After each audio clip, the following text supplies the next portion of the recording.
Good afternoon from the WTOC newsroom. This is your 3 p.m. digital update. You can watch us on Roku, Amazon Fire, or WTOC app, or Facebook page, or WTOC.com. We're actually starting with something that was just a routine cruise, and it quickly turned into a nighttime life-saving rescue mission. So the crew of the Skidaway Institute's research ship named the Savannah rescued 2 Florida fishermen who were clinging to the hull of their capsized boat about 10 miles off the coast of Cape Canaveral, Florida. The Savannah was doing a fishing survey with a NOAA team when the Coast Guard asked for help. Both fishermen were brought on board and given blankets and water. The Coast Guard vessel then met the ship and carried the 2 men back to shore. So a very lucky rescue mission there by a local crew. Tybee police are looking for people to help them enforce the no fireworks on the beach rule this summer. Sean Evans is on Tybee Island with the very latest. Hey everybody, Sean Evans on Tybee Island. Right now I'm covering a couple of stories out here for you today.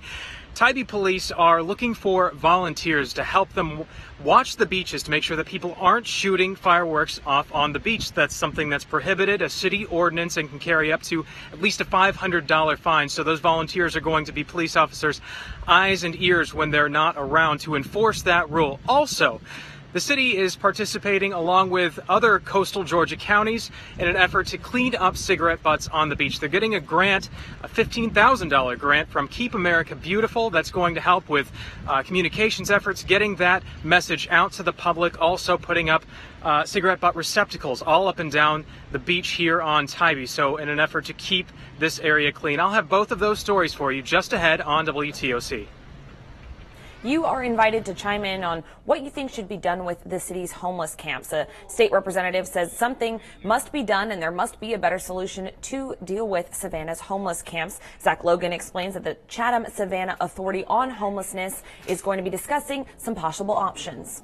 Yeah, Jesse Petrie was the state representative who started the conversation after his editorial was published in a local newspaper last week. Representative Petrie says he's heard from a number of residents who are concerned about the homeless community in Savannah, especially the homeless camps like the one under Truman Parkway near President Street.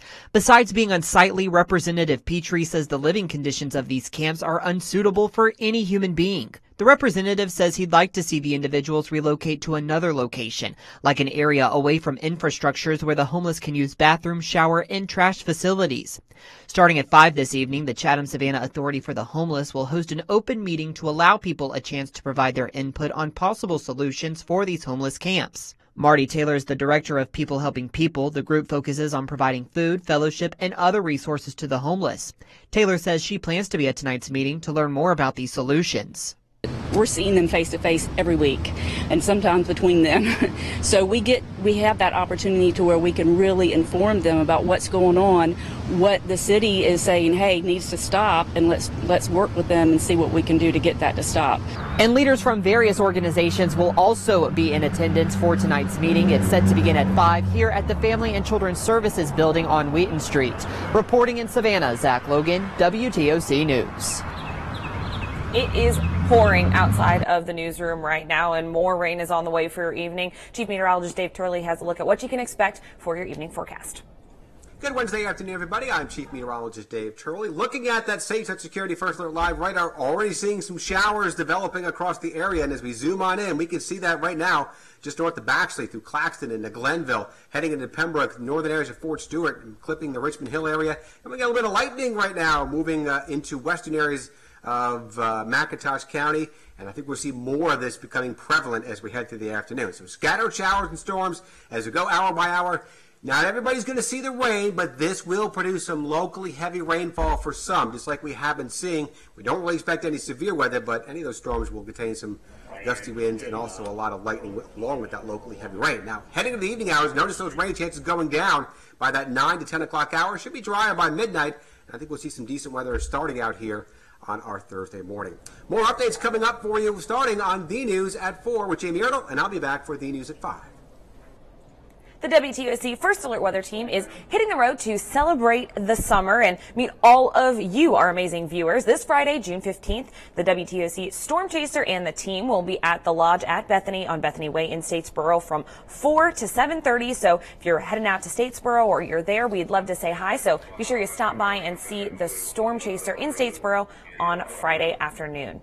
We are looking at some viewer comments. It says no rain on the south side. Shirley, you're lucky. It is just like coming down. We can hear it here in the newsroom right now. We've got some hi from Sun City. We've got some people from Jessup. We are so glad that you guys tuned in for this digital update. No questions right now on anything we're working on, but we will of course be on TV at 4, and we'll post you some of the latest updates later tonight on the News Now.